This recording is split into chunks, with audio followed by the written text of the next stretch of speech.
just for a sec. I'm sorry. It looks like we're not live broadcasting on YouTube, so we're gonna give. Sure. Sorry about that. Just give us 1 sec. It looks good from the laptop screen here.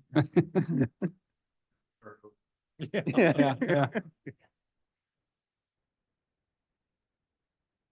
Okay, I think we're good. Thanks for that. Yeah, you bet. So this slide here is just showing some of the data we collected from a graduate project. The purpose of this study was to determine, are the hatchery kokanee that we're stocking into the gorge, are they in the system for anglers to catch, and in what proportion? The main takeaway here is that we can see those black bars are representing all the kokanee that we sampled. Those are coming from those year classes. The black bars are kokanee that were raised in the gorge. So that's natural reproduction taking place. And then all the other shaded bars are reflecting fish coming from various hatcheries. So we can see that 50 to 80% of the kokanee over these year classes, at least, were coming from natural reproduction. So that's vitally important to maintain that component of the kokanee population. But also our hatchery fish are being well utilized and making up the additional percentages there on the other years.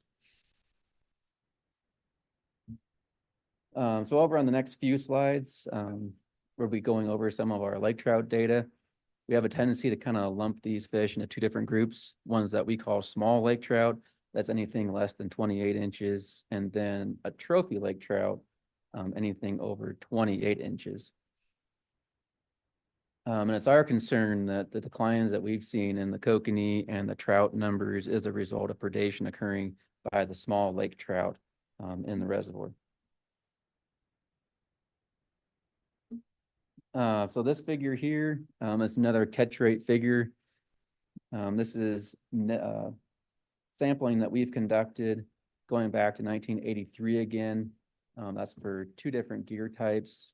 The small lake trout data set is on the bottom there with the triangles. The trophy lake trout data set is represented by the circle. It's kind of at the top. Overall, what you can see here is a slow decline in trophy lake trout numbers, and then a slow increase in small lake trout densities as well. Another thing to point out is that inside this red box here is a period of time in which the lake trout population severely declined the kokanee population at that time. And as a result, the supplementation stocking program for kokanee was initiated after that initial predation effect.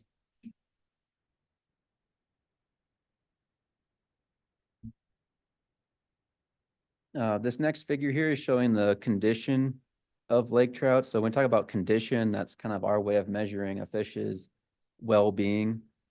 So when we use relative weights as a measure of condition. So when we have a relative weight score of over 100, that's a good thing. That means those fish aren't having a hard time finding resources out in the water. So they can really put the groceries on themselves. Alternatively, if we have condition scores that are lower than 100, we start being concerned that there's more competition for the available resources that are out there. So this figure here is looking at the condition of lake trout, all lake trout, from our spring netting that we do. So we have the length of the fish on that x-axis and the score, their condition scores on that y-axis. What we can see here is that our condition pattern is kind of variable across our size classes here. But it's the lowest from 22 to 25 inches. And that once these lake trout kind of switch over to eating primarily fish, their condition score once again improves to generally over 100. However, we look specifically at this kind of yellow shaded data set here inside the red box. This is showing that the lake trout of trophy, or the condition score of trophy lake trout, has declined in the most recent decade here. And this is kind of a red flag to us that there aren't enough resources out there for trophy lake trout to maintain this good body condition that anglers are used to seeing. So fewer prey, what they primarily prey on is adult kokanee. The next figure here, this is what we call a length frequency histogram. This is of all lake trout that were netted last year during one of our studies. So we have length of the fish on the x-axis here, and then the frequency that we caught that group of fish on the y-axis. The yellow line here, that's indicating when a fish grows from a small lake trout, it moves into that trophy size category. And then the dashed lines are just kind of giving us a frame of reference for at 17 and 23 inches. So that we do have a lot of things that we could talk about on this figure. It's very informative. One of the first things we can point out is that we see this really abrupt decline in lake trout from 22 to 23 inches. They simply aren't coming into our nets. They aren't in the reservoir for us to be sampled. The next is that we do have a large group of lake trout less than 17 inches that are going to be moving, or I guess growing up and being more prone to causing us issues on the gorge. As these fish grow up, they're going to be predating more heavily on other fishes, and I guess increasing the amount of predation we're going to see by a lake trout as they grow. Another thing we can point to here is that this group of like 17 to 22 inch lake trout, we know from our previous sampling events that a lot of these fish are sexually mature and they're spawning along the shorelines of the gorge. So these are relatively small fish compared to what, trophy anglers are going out there and catching. But these fish are older, they're sexually mature, and if we get too many of these individuals, they could quickly overwhelm our fisheries that anglers want to go out there and target. This next figure here, this is showing some of that age and growth data that I kind of referenced a little bit to on the previous slide. So this is just from lake trout in the gorge. We have age on that x-axis and the length of the fish on that y-axis. And what we see here is two different growth trajectories where there's a small proportion of the lake trout we sampled have the potential to become a trophy fish. And then there's a whole bunch of the rest of the lake trout out there that seem to never grow bigger than 23 inches.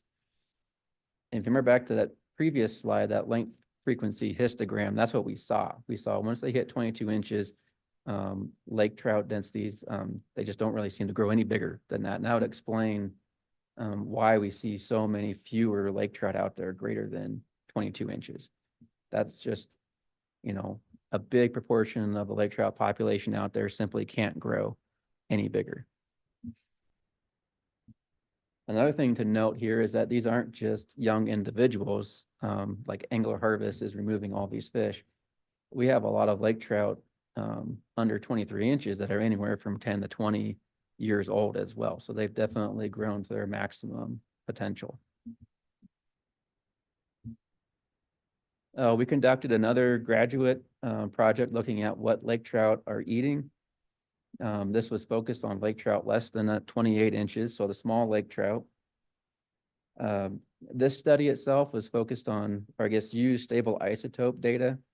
If you guys aren't familiar with stable isotope data, it's basically a way of us analyzing what fish are eating, with the theory being that they are what they eat. So if we look at the chemical makeup of various parts of the fish, we can get an idea of what that individual ate throughout a period of time. In this instance, we use muscle data, so that's looking at about a year window of time. The green bars on here, those are just representing invertebrates that are out there. The brown shaded portions, that's representing various fishes. What we can see is that as lake trout do move into larger size classes, those brown bars are getting taller, so they have a higher reliance upon consuming other fishes for that size. If we look specifically at kokanee, the model is saying that there's about a quarter to a third of their diet is comprised specifically of kokanee. And even fish as small or less than 17 inches, 15% of their diet is consisting of kokanee. And again, this is over an entire year of time. So if we couple this information right here along with our length frequency histogram, it's a little bit alarming that the most dominant lake trout that are out in the reservoir are consuming about a quarter of their calorie intake for an entire year is consisting of kokanee. So too many of them can definitely have a large impact on our trout and kokanee populations. The next thing I wanted to know is that's just on an individual basis. So we need to extrapolate that to how many lake trout are even out in the reservoir. We have to do a population estimate. We did that this past year, and two were conducted previously back in 1982 and 1988. Those estimates came back saying there are about 43,000 small lake trout, basically those less than 25 inches at that time. Like I said, we conducted that again in 2023. We used 3 different methods, information from our creel study we did, gill netting, and then an extrapolation of our creel data. But all 3 of those methods separately just don't give us a good estimate of how many small lake trout are really out there. However, when you combine all 3 methodologies together, we get an estimate of about 143,000 lake trout less than 28 inches, plus or minus 35,000, which is a good estimate. So this estimate is about 3 times higher than what we have seen previously in the 80s. And it also equates to about 4.25 fish per acre. And then as an example, Blue Mesa, they've gone through similar situations where they see declines in kokanee abundances. They implemented a net removal program, and their lake trout densities at that time were about half of what we see right now. So we're twice as high of the densities that they observed before they implemented some pretty drastic measures.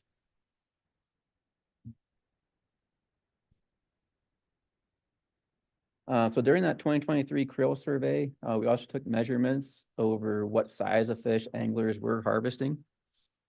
So what anglers harvested is kind of shown by that light shaded green bars. So they're most frequently harvesting those 18 to 22 inch size lake trout.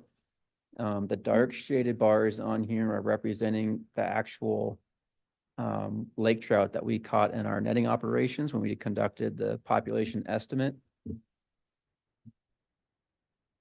One of the alarming things here is that we do see a large abundance, a high abundance of lake trout less than 17 inches that are out in the system, but anglers themselves aren't yet actively harvesting that size group of fish. But as this size group does get larger, they are going to start consuming more kokanee, more trout, and their impact is going to only increase in the reservoir.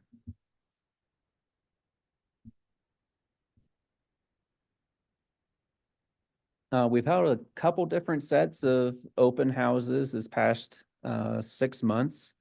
The first set of meetings, those were intended just to get information out to the public.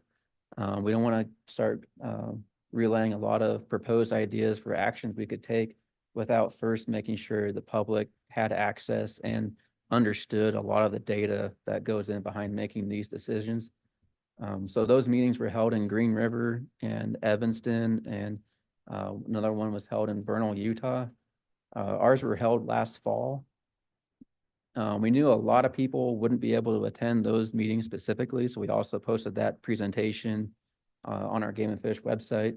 And we've had about 2,000 views of that presentation since it was posted as well.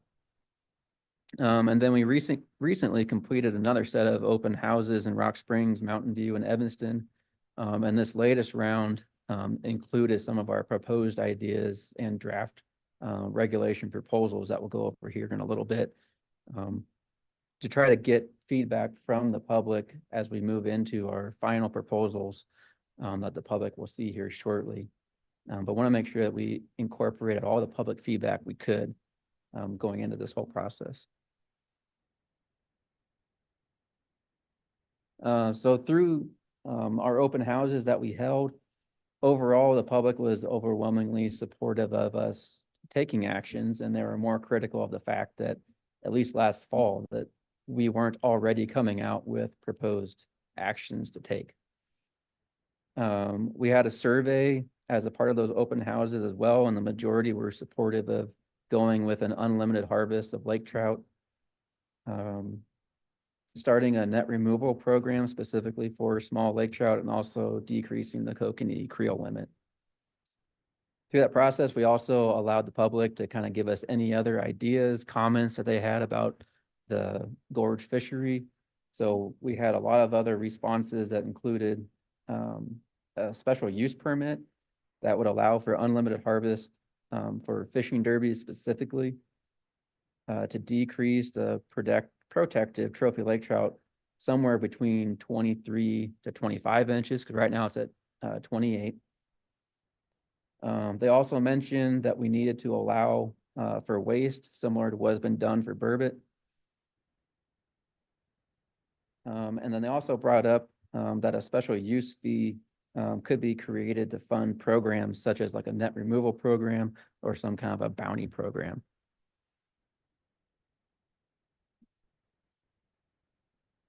So the department and Utah Division of Wildlife Resources, we've already pulled together a list of management options based on completed and ongoing research and public feedback. We know that if we do nothing, what we would expect to see is a continued high abundance of small lake trout. We're going to see a continued low abundance of trout and kokanee. And then the trophy lake trout that are out there, they're going to keep losing body mass because it's going to be harder for them to find the resources they need to maintain, 40, 50, 60 pound weights that anglers kind of expect to find out there on the gorge. We believe that recovering the kokanee fishery and the trout fishery is possible by actively managing for small lake trout. So if we can reduce the reduce the numbers of the small lake trout that are out there, what we like or would expect to see is a return for higher abundances of our trout and kokanee populations. Anglers are going to have higher catch rates for trout and kokanee, and our trophy lake trout are also going to be heavier because there's more prey out there for them to eat to maintain those heavier weights.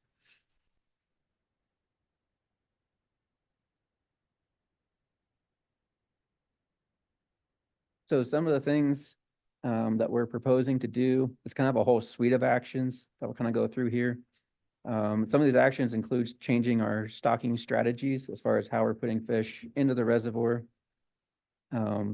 coming up with draft regulations, trying to give anglers the tools that they need to help be a part of the active management on the gorge. And then also opening up the regulation process a year in advance. So proposals this year would be specific to Flaming Gorge Reservoir itself. And if those proposals are approved, they would be enacted October 1st, 2024, instead of January 1st, 2026. So almost a year and a half earlier than originally on our normal schedule.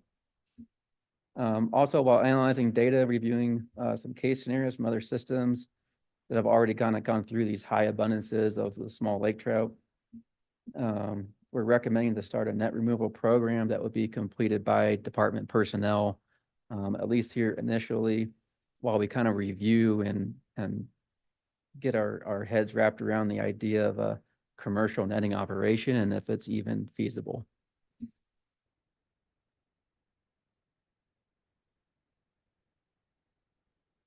So most of the changes to our stocking strategies, they're going to be tied to kokanee.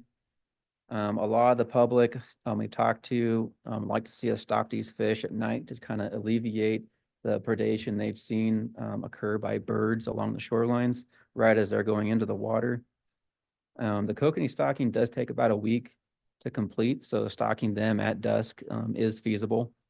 It does give the kokanee that are stocked the nighttime to make it out to the middle of the lake into what we call that pelagic area where the birds aren't going to be as readily able to predate on them because at dusk they're going to be up roosting. And then the immediate predation by lake trout should also be reduced. Additionally, we're proposing to stock all the kokanee at one boat ramp in an attempt to overwhelm the lake trout that are there. We know that lake trout can only consume so many fish in one point at time. So we're anticipating that more fish would survive if they're stocked at one location. Unfortunately, the rainbow trout stocking, that takes about a month to complete. These are just bigger fish, more truckloads are coming in from various hatcheries around the state. And also, even if they are stocked at night, these fish remain in the shallows. They cruise along the shoreline of the reservoir. So they're still going to be vulnerable to bird and lake trout predation. However, what we're proposing to do is start our stocking on the northern end of the reservoir and work our way south. The theory being that we know lake trout move deeper as those shorelines warm up. So if we stock on the northern end, that's kind of our warmest water earlier in the season. As we move down, we're going to basically truncate the amount of time that those fish are vulnerable to predation.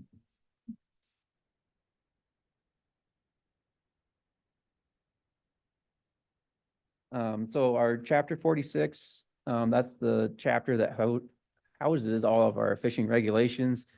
That was opened up by our commission this January, specifically for vetting the Flaming Gorge Reservoir proposals. The process, like again, is starting a year earlier than was previously planned. And that was in response to public feedback for a more immediate response. And in the next few slides coming in here, we'll go through some of the draft proposals. But I also wanted to state that the official regulation comment period is just around the corner here. It opens April 18th and will end on June 10th. And really encourage the public to go on and make comments through this process. And again, these proposals, if are approved by our commission and the governor, would go into effect October 1, 2024. So the first draft proposal pertains to the trout regulation. Right now, it says that there is a limit of 4 trout per day are in possession. We're proposing to pull kokanee out of that trout aggregate and return it back to what it was previously with a limit of 3.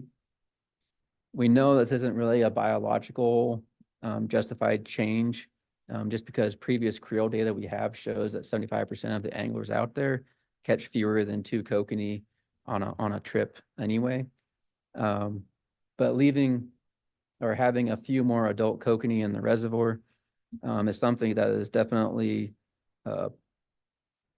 socially acceptable and leaves a few more fish in the reservoir to hopefully spawn naturally and boost our numbers that way.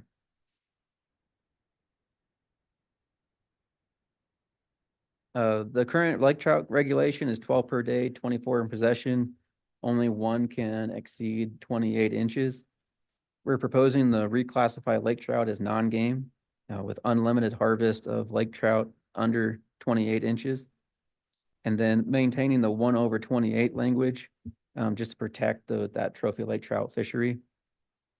That non-game status is going to allow for us to have unlimited harvest, freeing anglers of the current possession limits, and allows anglers to properly dispose of any unwanted lake trout. Some of our non-game classifications, they're tied to that must kill language, but that would not be the case here.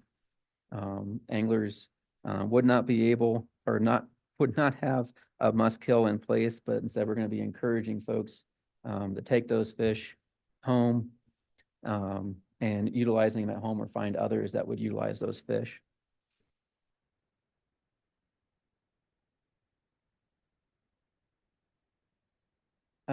This next proposal here, it's just requiring that all fish be kept whole until an angler is off the water and done fishing for the day.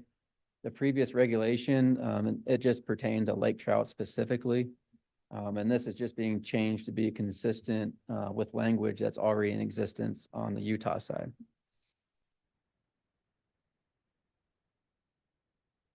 And the last one here is a proposal that pertains to the reciprocal stamp. Currently, the stamp's valid for a calendar year. We're proposing to make it valid for 365 days from the purchase date.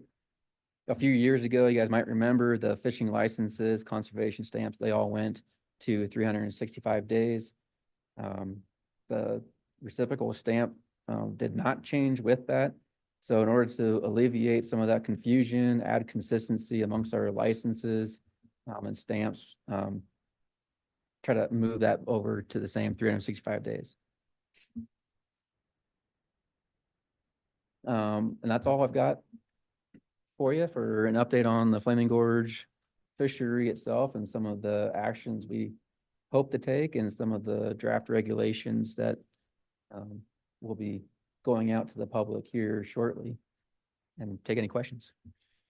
Thanks, John. Appreciate the detailed report on that. There was a lot of information I was not aware of. So thanks for coming over and keeping us in the loop on some of these and helping us spread the word out to the public with the public comment period and the like. I did have one question for you. And one of your beginning slides, you indicated that I believe it was the kokanee are stocked at 3 inches and the trout are at 8 inches. So part of the struggle there was, I think it was around 4 years before they kind of reach maturity versus, those trout that are 8 inches obviously reach it in about a year. So why is that? Why not stock them at a larger size?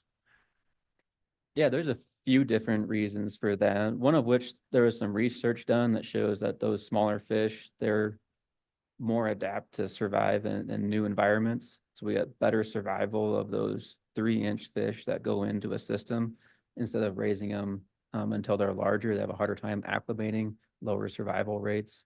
We want to see those really good survival rates, and then our facilities can hold a lot more 3-inch fish than they can Sure. in 8-inch. So then it's a space and numbers game, or the total pounds they can have.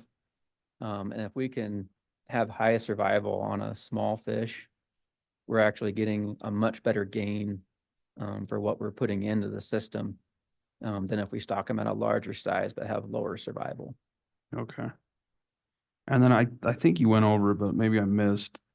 You said a lot of these, the pups, the smaller lake trout, kind of cap that 28 inch. Why is that? Why do they stop growing, so to speak, as far as length? That's something Or that is that- we're currently looking into Yeah. as to why there almost are two different growth trajectories out there. We've seen that they're kind of occupying two different habitats as well, especially when it comes to spawning. Our working theory right now is that it's two different genetic strains. And we have some samples in a laboratory being analyzed right now, and we should have results back from that here in the next month or so. That'll tell us if we do in fact have two genetic strains. Some of our prior, or I guess there are multiple strains of lake trout in the US, like the Great Lakes is a great example where they have what they consider are 4 different strains in different water bodies. And one of their strains are shoreline spawners that don't get any bigger than what we see here, at 23 inches. And they have others that are also what we see here, where they get up 40, 50, 60 pounds. So it seems like over the decades, we've had 2 different strains come in here, but we'll have more data to verify that hopefully in the next month. Appreciate that. Questions or comments, commissioners? Yeah. Commissioner Tolman? On the one where you have the graph where it shows that they're eating the lake trout and age and growth, that graph, it seems like you want to limit the growth of them, or I don't see why you would say you didn't want them to use up more or to catch more of the bigger ones, because they're the ones that eat the most kokanee. That's why I'm confused. That is a good point, because when you think about these really big lake trout, Right. 50, pound lake trout out there, one would think they eat a lot of poundage of fish, which is true. Individually, they might. They kind of go on feast and famine phases. But there's also only a handful, not really a handful, but when you're talking about, the population of small lake trout and the population of trophy lake trout, there aren't near the numbers of trophy lake trout in the reservoir as there are these small lake trouts. When you're looking at poundage of trout or poundage of kokanee consumed, the small lake trout are definitely having a much bigger impact just because of their sheer population size alone is overwhelming our other sport fisheries in the system. And the kokanee were originally stocked to serve 2 purposes. One was to feed trophy lake trout, and the other one was to provide a recreational fishing opportunity for anglers. That's worked really well for the last number of decades that's been occurring. Good, healthy looking trophy lake trout and lots of kokanee for anglers to go out and catch as well. But we've just hit a tipping point within the last decade here, for sure, that we just aren't getting the survival on these juvenile fish that we're stocking or that are naturally reproducing in the reservoir. So, and that's not our trophy lake trout that are consuming them. It's these smaller lake trout that are eating them. We only see adult fish in the trophies. So the reason you want the bigger fish are, so you will have trophy type fish.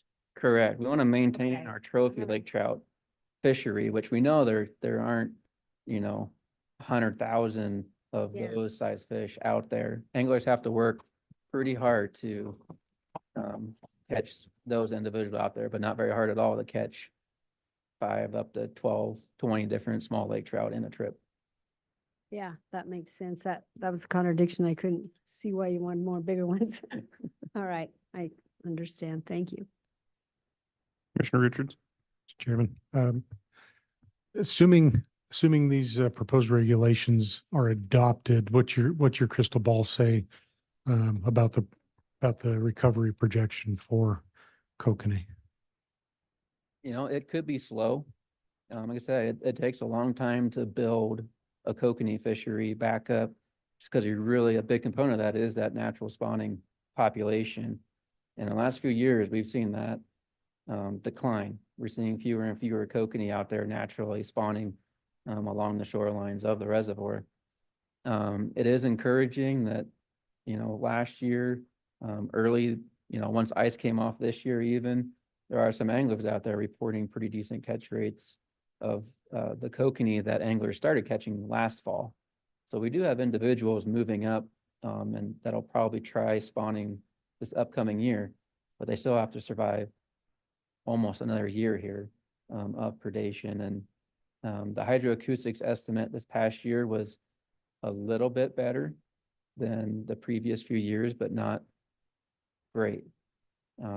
So it's going to be a slow road, anywhere from another 4 to 8 years, at least, before we start seeing those year classes being noticed by anglers in the reservoir. And John, you mentioned that the small lake trout population runs about 4 fish per acre. Is that what you? Yeah, that came out to be 4 1/4 fish per acre. What's the trophy population per acre estimate? That part we didn't look at. We didn't think it would go over well if we tried to also do a population estimate, trying to actively go out there and net the trophy lake trout. So we focus all of our efforts on just that small lake trout group. So we don't know exactly how many of them are out there. But based on our length frequency histogram, you kind of paint a picture of proportion wise, all those bars, all those trophies versus all the small lake trout we caught, and get a rough idea that it would be a lot lower.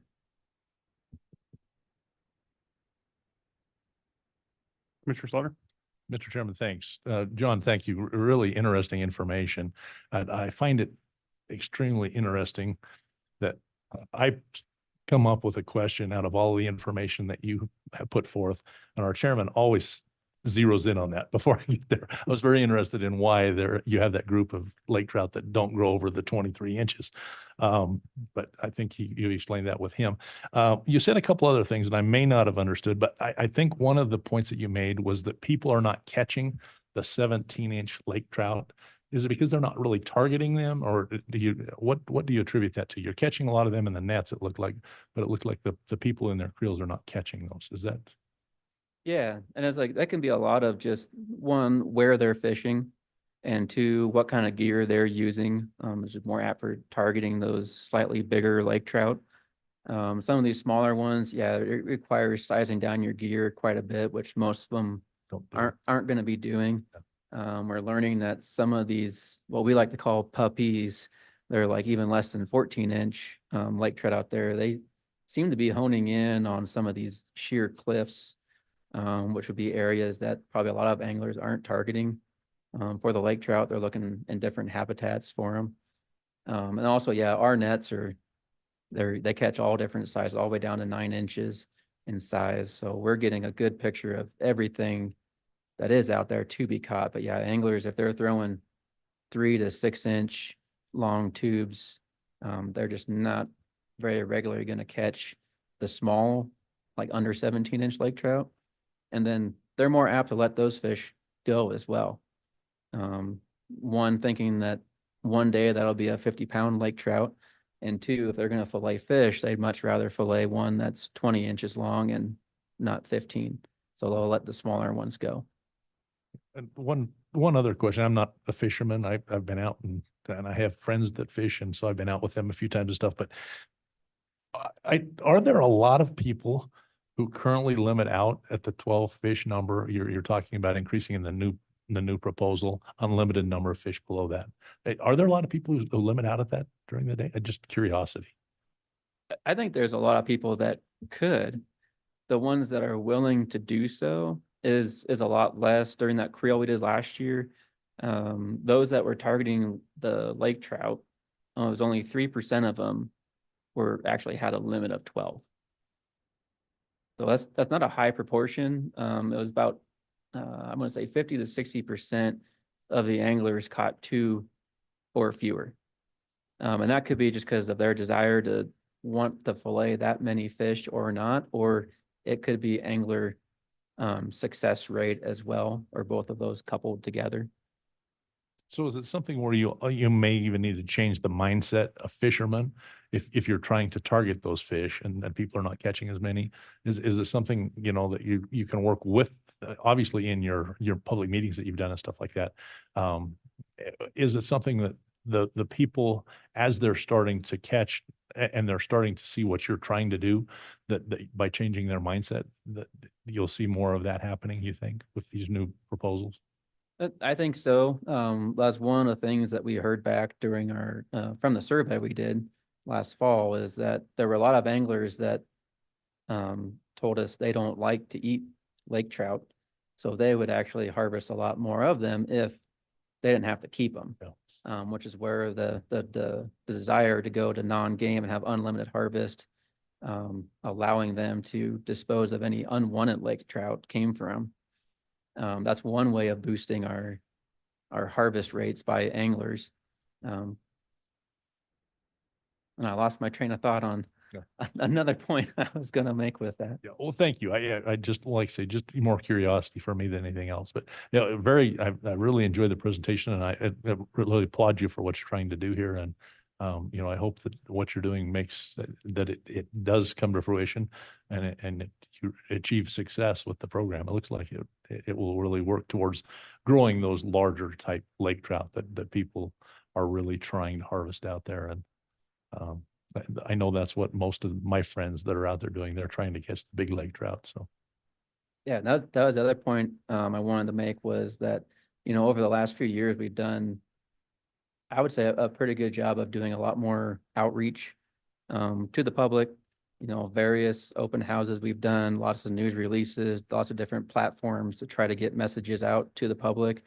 And one of which is just getting the data out to folks, because a lot of people, they go out and they fish and they see one thing, but all the data that we have over the decades is showing other pictures. And if they can't see that data, then it's hard for them to understand what's really going on and feeding all the decisions being made. So I would say over the last few years, the public has come a long ways from what they were 20 years ago over their desire to harvest lake trout. We have seen that improve on the small lake trout, even in the last 5 years, that harvest rate has gone up. And that's anglers and messaging that we're getting out there. Mr. Jones? You asked my question and you just answered my other one, so good, thank you. Well, thanks, John. We appreciate the information and for, like I said, coming over and keeping us in the loop. And we'll look forward to following along more as more comes with these different regulations. And, it's good. I'm glad to see it's going to be happening likely in October versus January of 26. So especially if it takes 4 to 8 years to recover. But appreciate the information and for taking the time to come visit us. Yeah. If you guys have any other questions, why, feel free to call myself, call Rob, and we'll be happy to talk to you guys on the phone or meet with you guys in person and go over any other information or questions you have. Sounds great. Thanks for the presentation.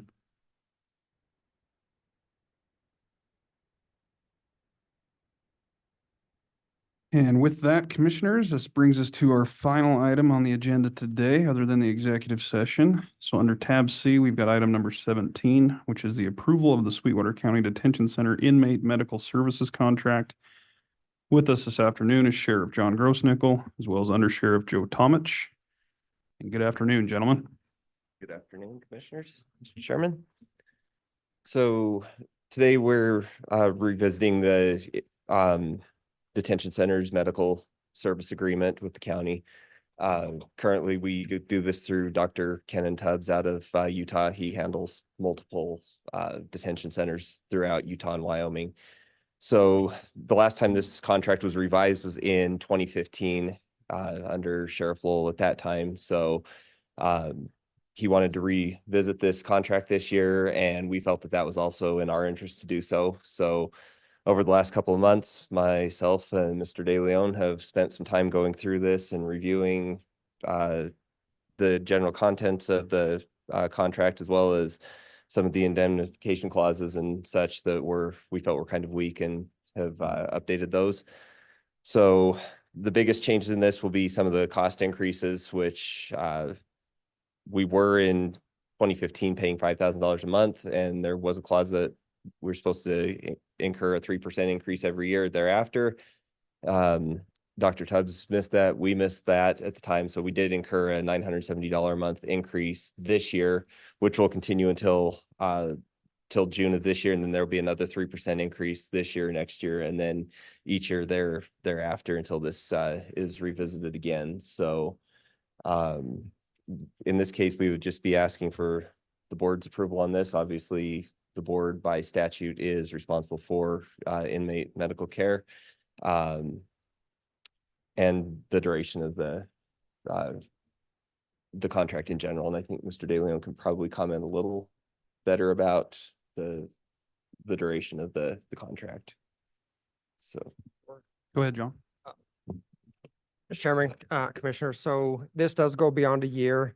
And as Under Sheriff alluded to, they're using the same doctor that is used locally. So some of the same issues that Sheriff runs into, there aren't a lot of doctors that provide medical services in the jail. This same doctor provides it in Teton County and several other counties as well. So I think it's valuable to the county to secure this provider, and it does provide, and I think it will provide stability, reliability, and efficiency in terms of medical services in the jail, as well as providing a specific number. So it's sort of a similar thing that happened with the ambulance. It gives you a definitive number as far as what the cost will be in the near future as well. So those are components that you guys as a board, when you decide if a contract goes beyond a year, those are some of the considerations that you take into account as you make a decision for a longer contract. Appreciate that. Thanks for the explanation on both matters. Any questions on this medical services contract, commissioners? Yes, I do Commissioner have- Spellman? I do have one. Is it done remotely? Then does the doctor actually come up here or no? yeah, he makes sick call once a week. So he comes here, Oh, or okay. his PA comes here usually Tuesday, unless there's a weather incident that would keep him from traveling. And making a it circuit. doesn't matter how many patients that he serves then. Correct. So, and he's also available, he or his PA are also available to us and our medical staff in-house by phone 24 hours a day. So it's a pretty good deal that way for us. And they function in detention centers, so they work on the advocacy of the organization more than the advocacy of the patient. So they're looking out obviously for the patient's care, but also what's in the interest of the the government organization as well. So Any other questions? If not, I'd entertain a motion to approve the Sweetwater County Detention Center inmate medical services contract for a term that extends beyond 1 year. Because we've identified that it's reasonably necessary to provide for stable, reliable, and efficient medical services with a predictable impact on the county budget, thereby providing a definable an advantage and being in the best interest to the county. May have had a little help with that. So moved. Got a motion by Commissioner Richards. Do we have a second? I would second that. Got a second by Commissioner Toman. Any further discussion? Hearing none, all those in favor signify by saying aye. Aye. Opposed, nay. Motion's unanimous. Thanks, gentlemen. Appreciate it.